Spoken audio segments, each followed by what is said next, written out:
This is episode 19 of Pitchin It with Ben. In this episode, I am joined by a 4-time Ladies European Tour winner in 2020 alone, and a 5-time winner in total, Emily Pedersen. Emily talks about her rapid rise in golf, winning many times as an amateur, having a lot of success early as a professional, including becoming the LET Rookie of the Year in 2015, becoming an LPGA Tour Rookie in 2017, and how she dealt with the low point that followed. And of course, we talk about her brilliant 2020 season and her return to the winner's circle. All this and so much more in episode 19.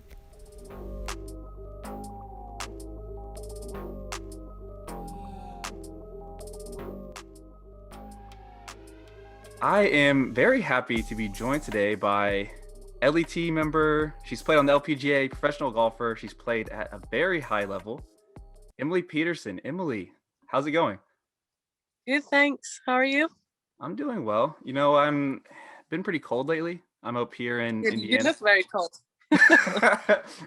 I'm inside. I'm even wearing a hat. The hat is more because I need a haircut. So we all do. Yeah, I think so. So what are you up to right now? Where are you at? I am in Orlando at the moment, practicing escaping the hitting into the net in Denmark. So trying to get a little bit of feel back and play a few rounds, preparing for the season. Yeah, I want to get to that in a minute because I'm so intrigued by this part about you being from Denmark and getting into golf, because it's just one of those places like Denmark. But is there anything specific you're working on right now, or you're just trying to get back in the flow of things? I'm trying to just kind of like change a little bit bits and bobs in the long game. But then I have changed a few things in my putting. It's kind of where it was like my worst stats from last season. So I've changed my grip and it made me feel like a beginner. In the beginning, I changed like what hand was lowest. So when I was outside, I was like, it feels like this is the first time I'm going to hit a putt. But I'm kind of getting used to it now. So that's good. Well, so that's an interesting point. Can you maybe talk a little bit about how difficult it is to make a change? Like I think the general fan watching professional golfers, like you're a professional golfer and you're amazing at golf, but going through changes, making even small tweaks can be such a big challenge. But when you're making even a significant one, it can be really challenging. Can you talk about that process a little bit? Yeah, I mean, it seems strange to people when you explain it because it's such small details in golf, I feel like, but then it's so much feel as well. So just the changing your grip or changing a little bit, it feels like it's massive, but from the outside, you probably can't see a change. I think it's one of the kind of things that intrigue me by golf is it's so detailed and there's so many little things, and trying to get it all to work out is just super interesting, but it's difficult to make changes. I think it's important to kind of have an anchor in, all right, this is my basic foundations that's important for me, and then you try and kind of work around that a little bit. Yeah. Throughout your career to this point, what do you think, what's the most challenging change to make? Is it the full swing? Is it figuring out short game technique or putting? I guess those are pretty straightforward, but what do you think?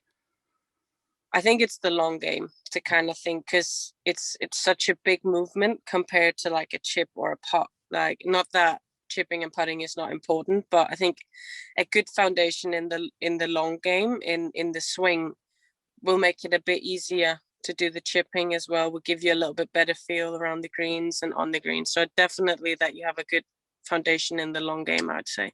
Yeah, that makes a lot of sense. So I want to start at the beginning. You're born in Denmark, correct? And Yes. I haven't been to Denmark. I haven't been lucky enough to be there to have visited yet. But from my knowledge or from what I've seen, it seems like a pretty chilly place. Maybe that's an understatement. I don't know, but not necessarily. Go ahead. It is very chilly. It's kind of like, like 4 seasons. So from, let's say, March, maybe April, until September, October, it's nice. It's like 15 degrees Celsius up to 30 if we're really lucky for a couple of weeks, which is like 70, 80 Fahrenheit. But then for a few months, it's like, I think all of December, there wasn't one day of sunlight. And then December and January, it was like -degrees every day and just miserable. So it's kind of hard then because we're indoors and then we're just hitting the ball into a net. So you can only see it fly 2 yards. And then you feel like, well, okay, maybe that was good. Maybe it wasn't. It's a bit difficult. So we try and travel as much as we can in the off seasons, but obviously due to COVID, it's been a bit difficult to do that. So it's definitely been my longest period at home hitting into the net. I'm trying to escape that part. Well, welcome to, you're in sunny Florida, because honestly, you came at a very interesting time. Like, the US is seeing some of the most snow and cold waves we've seen, like, maybe, I don't know, in my lifetime, probably. Like, all of Texas. I mean, it's awful what's happening there, but a lot of people go to Texas to train. Yeah, I know that. I was like, I hope, I saw that with Texas just before I was leaving for Florida, and I was thinking, oh my God, what if I leave now and it's gonna snow there? It's like, it's just gonna haunt me down the bad weather. But I think I'm lucky. It's very sunny here so far. We could all put the blame on Emily bringing that Denmark weather to the US. Yeah. But Yeah. wouldn't do that. So when and how did you actually get started playing golf? Well, I was 10 years old, so in 2006. And so my dad didn't think I was very good at other sports. So he was like, maybe we'll get lucky with golf. And he played a bit himself, and he thought it would kind of be a good way to get together and do things. But then I picked it up really quickly, and we didn't end up playing a lot because I just went on from there. And then that's the story. What are some of your earliest memories that kind of stand out to you? Well, I started when I was 10, and then at 12, I was on the national team. And then at 14, I won the national championship for the ladies. So like of all ages. So that was kind of really quick. And then that's when I decided I want to do this for the rest of my life. And then just kept on developing every single year and take it up a notch, and then here I am. No, because I was looking at some of your resume, and that's what struck me was the rapidness that you seem to play at a high level. It's like most people, golf is not easy. and your record makes it seem like it was easy, because, and I know it wasn't, but you just picked it up pretty naturally. I think that's what you said. So yeah, well, first of all, I do want to know, is there anyone that you looked up to? Yes, I looked up to Suzann a lot, Suzann Pettersen. I kind of like her feistiness. I think I have a little bit of that myself. Obviously, just she's been a big inspiration. Obviously, Tiger Woods is an inspiration to a lot of golfers. What he's done for the game, and in terms of actually making a lot of people acknowledge that golf is actually a sport, it's been massive. So yeah, I think those two are the two biggest ones, like when I was younger and stuff. Yeah, Suzann, and I've got to see her a little bit. I think I started covering the tour in 2017, the LPGA Tour, women's golf in general. But so I didn't get to see her as much as I would have liked to. But from what I've No. seen, is that she has a great relationship with a lot of the younger players too, like being willing to talk to players and mentor them, give them advice. Is there anything that, like, you got to actually, play on the Solheim Cup team? She did not play in the 2017 Solheim Cup, but she was, in the same team that you were a part of. So do you have any memories with Suzann, personal memories? Yeah, I mean, it's great. I think she's great. She's messaging me a lot. We talk a bit here and there and keep it going. And it was so funny. I was a bit nervous the day before the Solheim last time, and she came over to me and like put her arm around me, and then she said to me, "It's time for little Pedersen to strike now." And I was just laughing it off, and I thought that was funny because obviously there's a bit of similarity in our names. And then obviously it was big for me because she's been such an idol to me, and now I feel like we're becoming more close, more like talking, and I get a little bit closer to her all the time, and I'm just super excited to learn from someone that's so great.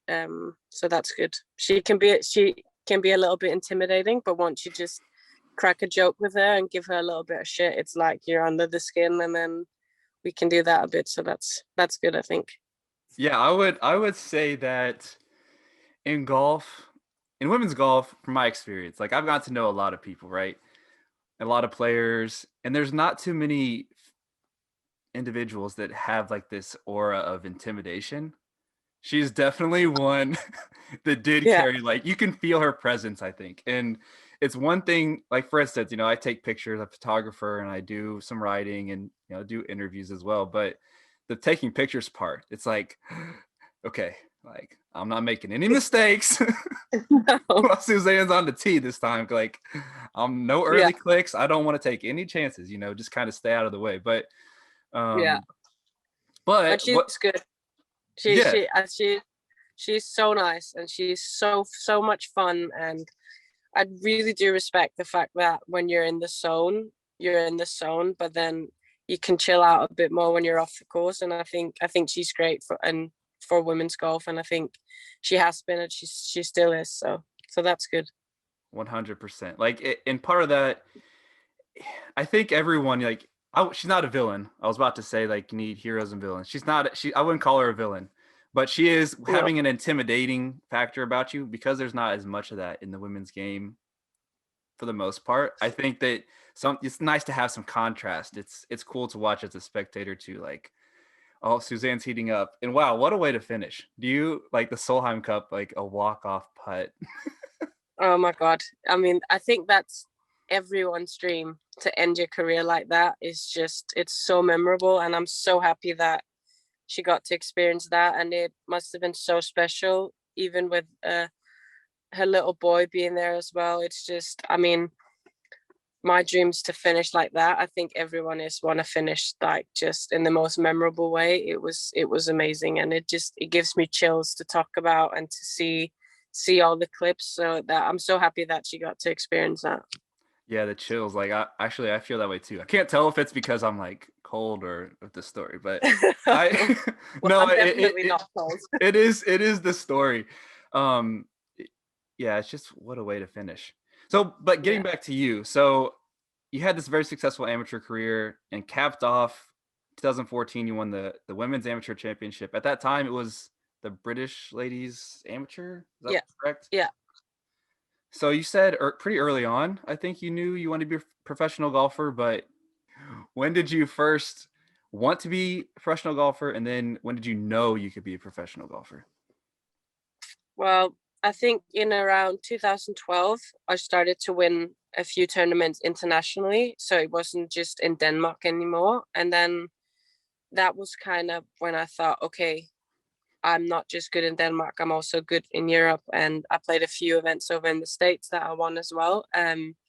So that's when I started to believe it as well. And then I've just been working super hard towards it. And then at the end of 2014, I went to the European Tour Q school, and I finished fourth. And I was still in high school at this point, and I had a year and a half left. And I was like, I kind of want to turn pro. So I made a deal with the school that I could take all the subjects in the last 6 months, which meant I had 12 exams to go to in those 6 months as my first year as a professional, because I was like, I want to go.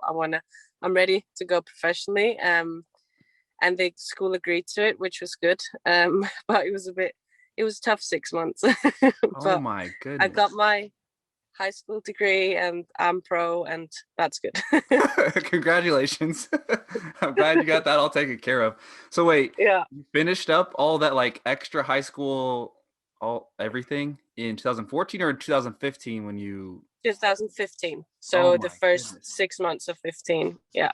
What a year. So that makes 2015 even more impressive. Like you come Yeah. out, you come out and you pretty much like storm out the gate. You two runner ups and you win in your rookie season. You're the LAT Rookie of the Year on top of doing all this extra school stuff? Yeah, it was quite hard. I was like at events, and then at night I was studying for my exams, and then I'd have an off week, and I had to finish 4 exams in those 5 days, and then I'd go on the Sunday again, and then I'd study, and then I'd go back again. So it was a hectic month with all the exams, but I'm glad that I did it. And then I could focus 100% on golf after that. Yeah, it's almost like you got a super crash course, like a university experience. It's like, yeah, but to the extreme, because you're also fighting for like your job too. So yeah. what are some things that stand out to you though about that year? What are some memories that stand out to you? Were you surprised at how successful you were, like right out the gate? Well, yeah, I think you always doubt, like when you're an amateur, you're not 100% sure what is the gap from going to an amateur to professionally. So I think there's always a little bit of not doubt, but you kind of can't figure out what's the gap and how well am I going to do. And it started off with, I just want to keep my card, and then I started to play well. I had a few second finishes. I finished second in Holland, and then a few weeks later I was in a playoff in France, and I was like, okay, I can do this. And then I lost the playoff and was really upset. And then I think 2 weeks after I won in India, and I was like, okay, I like this. And then I just kind of been like that since. Yeah. So we're going to go to 2016. You finished tied for 27th at LPGA Q School. So you earned some status for the LPGA Tour in 2017. And that 2017 it's a very interesting year for you. So you played 15 events, you made 9 cuts, and you're selected by Annika, the GOAT, who, wow, she's, by the way, as of this recording today, she's making a return to the LPGA Tour. But I know. So that was quite the year. What are some things that you remember from your rookie season on the LPGA Tour? I mean, it was a hectic season because when you have half a status, it's a little bit uncertain what events you're going to get into. So the first 5 months, I didn't get into any events. And then suddenly, so I was a bit frustrated with that because I didn't know where should I play? What should I do? And then once I got in, I kind of got on a roll a bit, and I just really enjoyed it. And then I actually didn't expect to get a pick for Solheim because I was like, I'm still so young and I'm still so new. And I was like, then a few weeks before the picks were going to be announced, Annika started emailing me, and I was like, what is this? And then she told me at the Sunday of British Open that, yeah, we want you in Des Moines. And then I was like, oh my God. And then I kind of didn't get my head around it. And then obviously played really bad at the Solheim, and kind of hit a bad patch after that. But yeah, it was a lot of things happened in 2017. Well, first of all, do you remember your initial reaction? Were you like, when you got that first email, you were like, is this really Annika? Or what was your first reaction? I was like, is this bad time? And then I was like asking a few girls, and it's like, is this real? And then it was, and then I met her at events, and she was like, hey, and I was like, okay, maybe it is. It is her. so that was good. Wow. So then, yes, you hit, I would say, a little bit of a rough patch. There's, I think, especially after last year, which I cannot wait to talk about 2020. But there was a little bit of a rough patch, and I think that that's the thing about golf.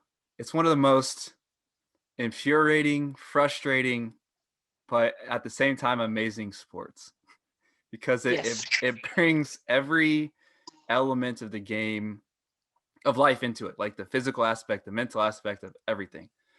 So, I mean, if you're comfortable, can you talk about some of that 2018, 2019, kind of some of that, what you went through or what was going on? Yeah. So I think up until 2017, as we talked about, I'd almost only gone one way. I've only gone uphill. I've only added on success every single year. And then in 2018, 2019, it was the first time that I really hit a rough patch in my career, which is crazy to think about. For 10 years I didn't hit a bad patch or whatever, but it was kind of hard for me to make a difference between a golfer and Emily. So everything that happened on the golf course I took very personally. It was very hard for me to, like, if I played bad golf, I felt like I was a bad person, and then that hit me hard. So I went to see a psychologist, and we spent a lot of time working on knowing the difference. Like, you can have a bad day on the golf course and people will still love you off the course, and that was so hard for me. And I think that's part of the reason the rough patch was so long, because I had to really find myself and then know that golf is a very, very big part of my life, but it's not all of me. So I think that's made me stronger to go through that. And then, yeah, that was kind of it. It made me able to practice better and be more objective and not so emotionally controlled all the time. So that was really, I think it was worth it to go through it, if you can say that. Yeah, I mean, through not necessarily golf for me, but different points in my life. Like, there's things that they're the worst. It feels like it's the worst thing in the world to go through at that time. And then once you get through it, things start to improve. You look back, you're like, this was important. It may, like, I don't wish it happened necessarily, but I'm glad that I've got through it and kind of got to the other side of things. Yeah, I mean, when you're in it, it's hell. You're thinking, like, what is this? Am I ever going to get out of it? What is this? I put in the work, I put in the hours. It doesn't come out. It's so frustrating. I think it's like that with everything in life. Everyone, even not athletes, go through things where they're just like, what is going on? But then I feel like if you're open to it, you can learn so much and you can grow so much and get to know yourself, and then be better for the next time you're gonna get in a rough patch. Because the fact is, everyone will at some point, and I probably will again, but I think I'm gonna be more prepared for it and maybe a bit more mature than when I was the first time. So I think that's good. For sure. You know what's, and you mentioned a little bit, or just reminded me that professional athletes have it very differently. Like, if you look at everyone else in their workplace, for the most part, they're not being looked at and judged by up to millions of people, let alone like even like no one's watching them. You have your boss watching you, or maybe your coworkers, but you're not being observed every single thing you do. You have the unique, especially golf, because it's such a long process. You have that 18 holes and 4 to 6 hours depending on the day. Like, you're being analyzed, so you have that external kind of pressure too. Do you feel that? Do you feel the presence of the fans, or when you're playing? Well, it's like, I like fans. I think you get a good thing, but when you play bad, it's like you can't hide.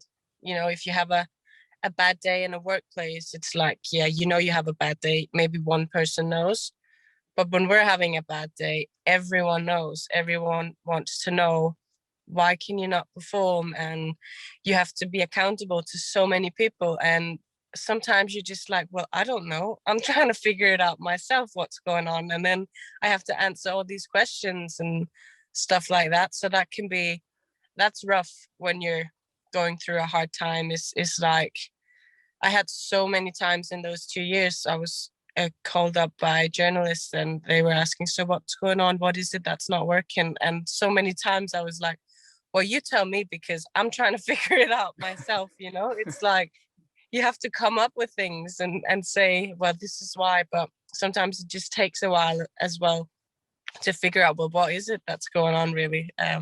So that's tough, obviously. And especially in an individual sport, it's like you get all the glory when you do well, but you also get everything when you do bad. So it's kind of a big contrast like that.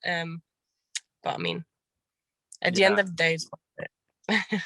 Yeah. Because you mentioned the journalist part too, and that's the thing that it is so wild. You just get asked, like, what is wrong? What's wrong? Why you had all this success and all of a sudden, like, and the speculating starts happening, and that's got to be. I try my absolute hardest to not judge or speculate on any situation. It's like sometimes we're humans, right? We can't help but like, oh well, maybe this is Yeah, something but like I completely get it. I completely understand it. Like I would ask the same, and I ask myself the same. So it's completely legitimate that you get asked that question. I mean, of course you do. But sometimes it's just difficult to give an answer because it's like, well, yeah, yeah. we could both agree that it's pretty bad at the moment, but I don't have an answer for you. Yeah. Well, then things started to shift. We had 2020, and 2020 has to be, I don't know, maybe you could tell me. Maybe it's pretty bittersweet because on one hand, we have a global pandemic that greatly affected everyone in some fashion, and it was awful. It's still going right now.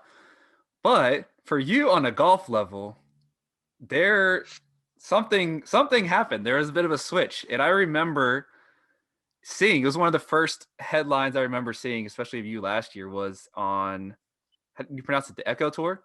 You played Yes, you played an event in Denmark, correct?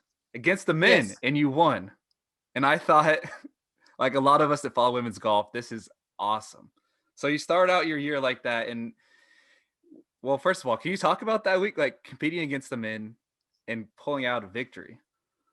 Yeah, I mean, it was quite fun. It was obviously it was awful what's happening, and then I mean, we're just lucky to be able to play, but that 3 months where everything was shut down kind of gave me time to find myself, to work on some stuff and then start over. And then we were so desperate to have something to play, and that actually a few weeks before the Echo Tour we're allowed to compete in amateur events. So I was like starting it, playing an amateur event, and I was thinking, okay, I have to push my own trolley. I have to do it like a lunch back from home. And it was like kind of taking me back to junior days. But then I won that, and I was like, all right, well, we have to start somewhere. And then we went on to the Echo Tour, and Nicole and Nana and I were all like a little bit like, oh, how is it going to be? How are the boys going to take it? They were all like, some of them were like, what are these girls doing here? Can they not find your own tour? Some of the other guys are like, that's cool. And then we went there and I won. And I was like thinking, yes, good, like good for women's golf. But then some of them were also like, oh, that's cheating. You shouldn't be playing here. So, but it was fun. I mean, I got a bit of both, but at the end of the day, I played well and I developed my game a bit. And then I went on with the victory. And I mean, I think that was the start of a great year. Yeah. So, well, can you talk a little bit about, and maybe this was, like on the LPGA Tour, for instance, I think we saw, well, the big story of last year, Sophia Popov.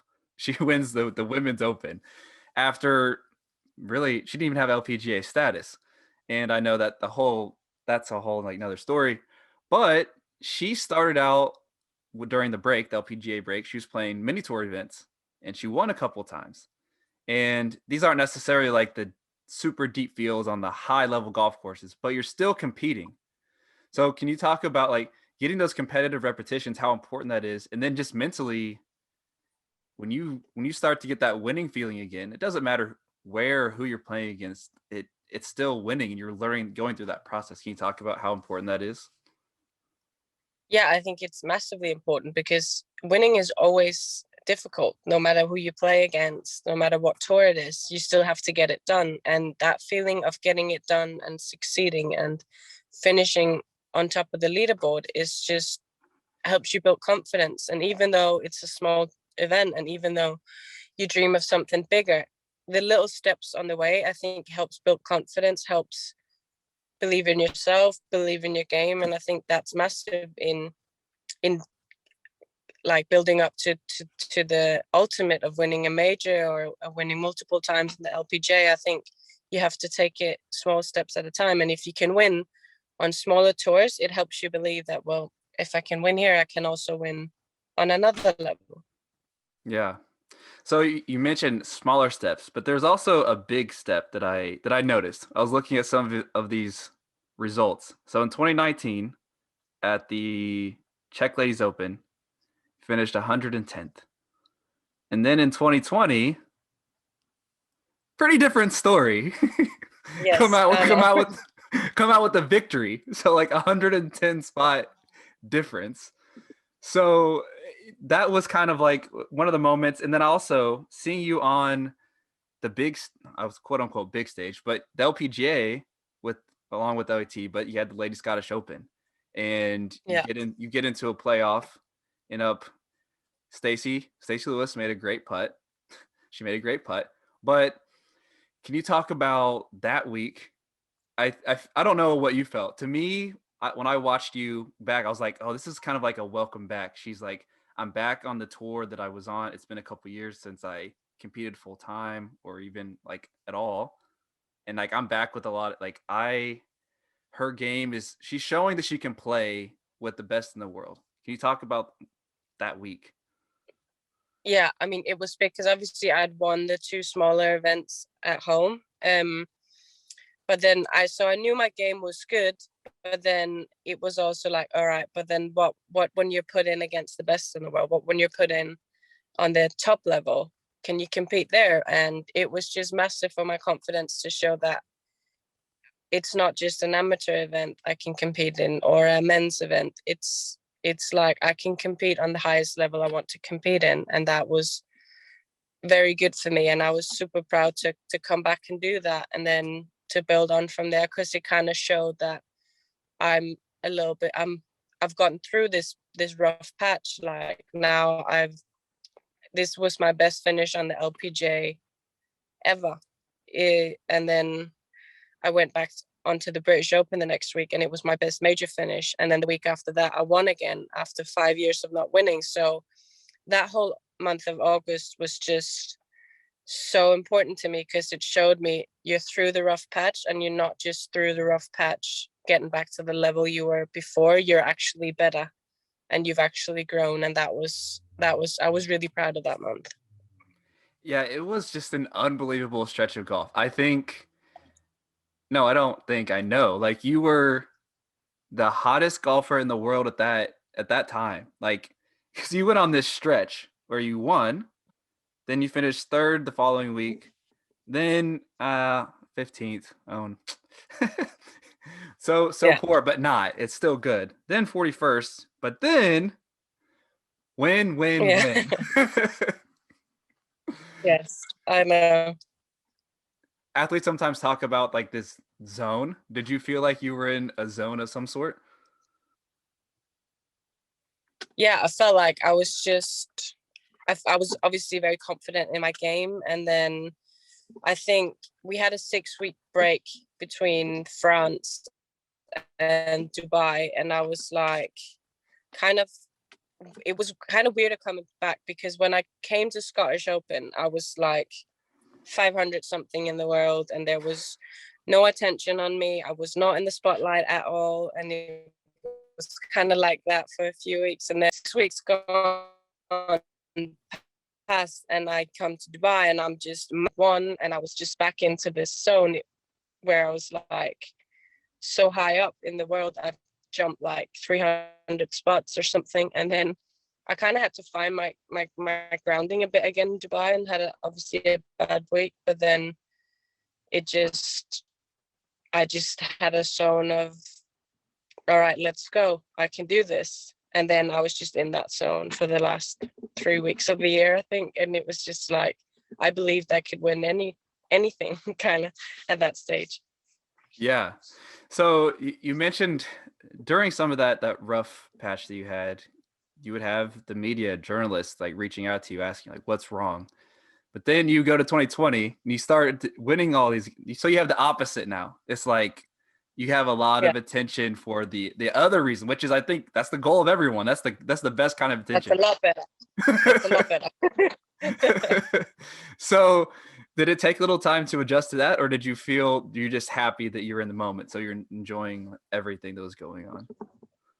Well, yeah, I was enjoying it, but then it was obviously it took a little bit of getting used to, but it was a positive problem, I'd say, and I was just really happy and enjoying the moment and trying to let people in on my journey. And it was good to be back. And I've had a lot of people come up to me saying, we've always believed in you, and we know that you've always been the golfer. You just had to find your grounding, and then that obviously made me super happy. And then I just try to take everything in. So moving into 2021, it's a new year. The LET just announced a record-breaking schedule. The LPGA has a massive schedule. First of all, like, well, what are some of your goals? What are you doing this year? What are some of your plans for this year?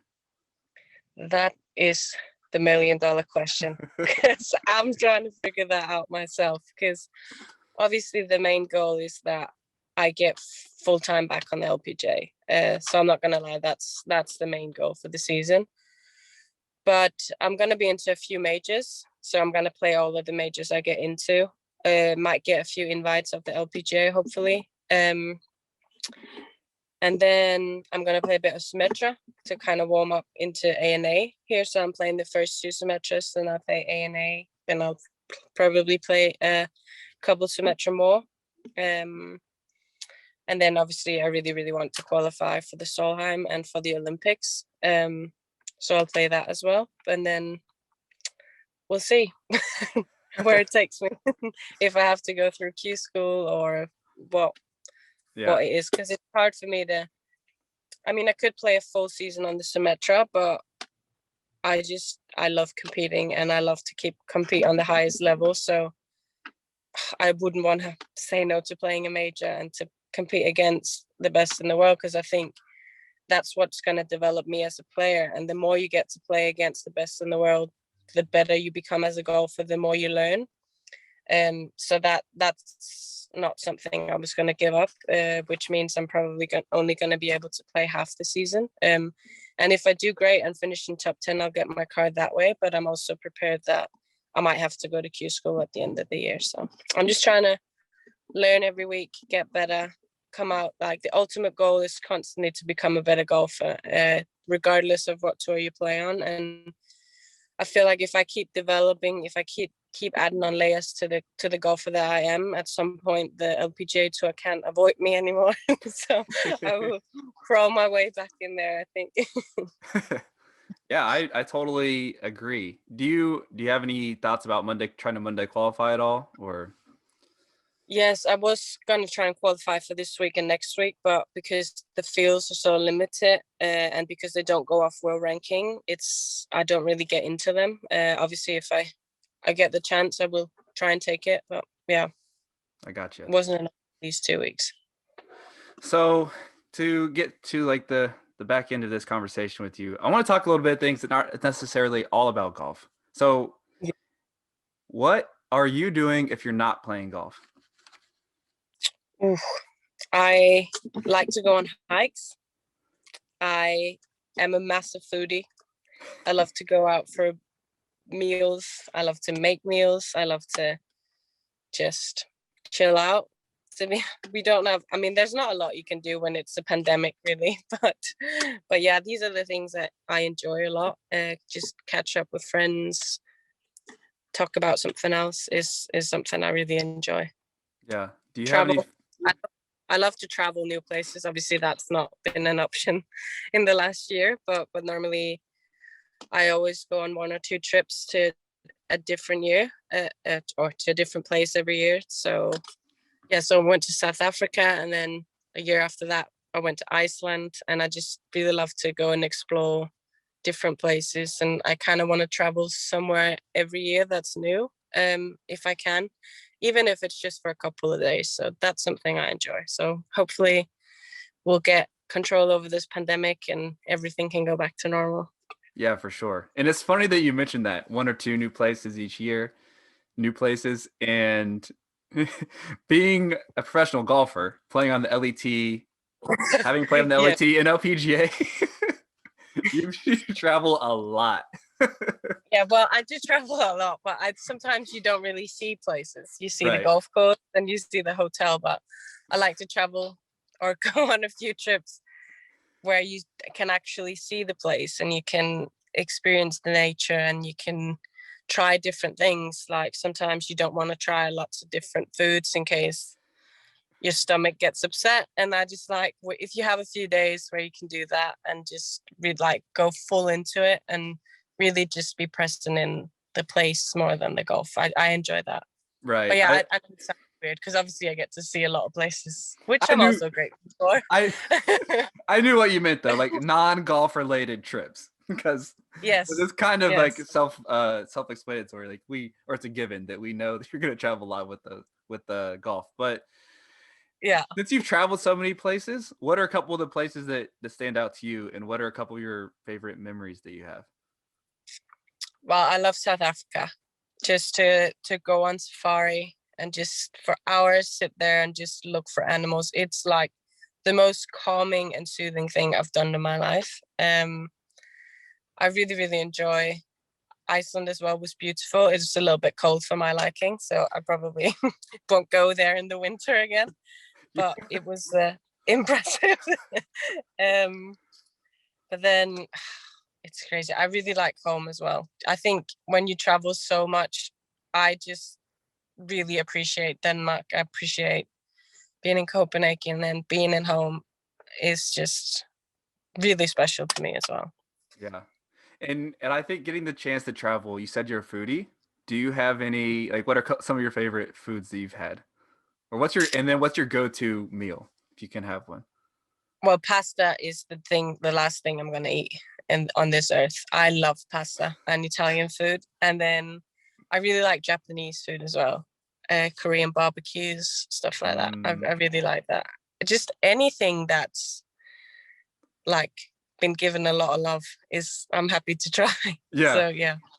You know, it's really clutch too that when you travel as much as you do to so many different places, that you like food. Because if you are a pretty picky person, it can be kind of tough, like trying to find your food in different places. So that's pretty cool. Are you a superstitious person? Not massively. I think I am to a little bit. I have my OCD moments where I have to be like this. I do a little bit on the golf course in like my warm-ups and what I have to do and timings like that, but not massively superstitious. Not necessarily dictating your life. Superstitious. No. That's good. No. That's good. Other than golf, what's one of your lesser known talents? Lesser known talent.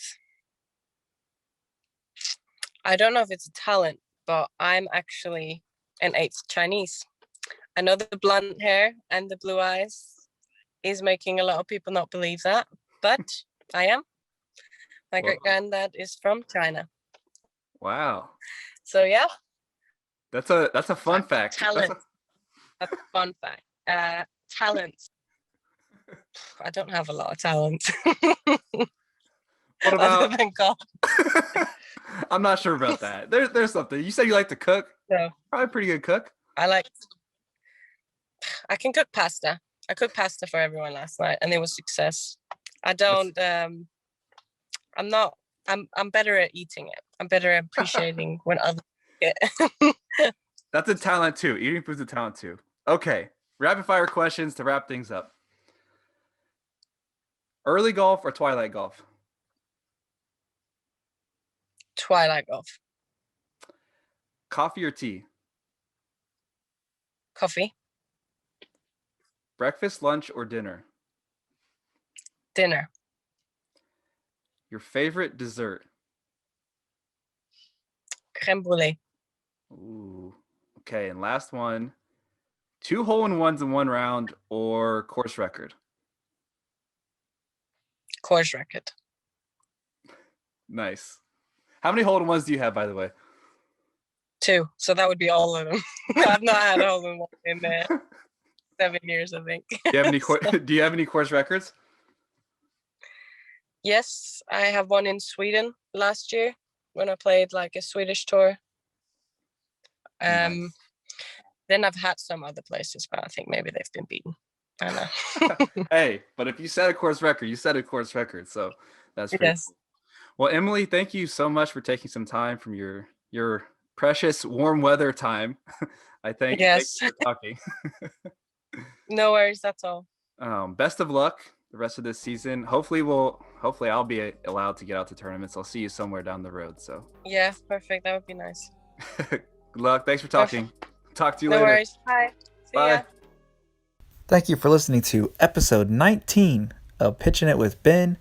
If you liked what you heard, please like, rate, comment, subscribe, and share. And as always, if you have any questions or comments, please feel free to reach out to me on social media. I'll do my best to get back to you. And I'll see you on episode 20.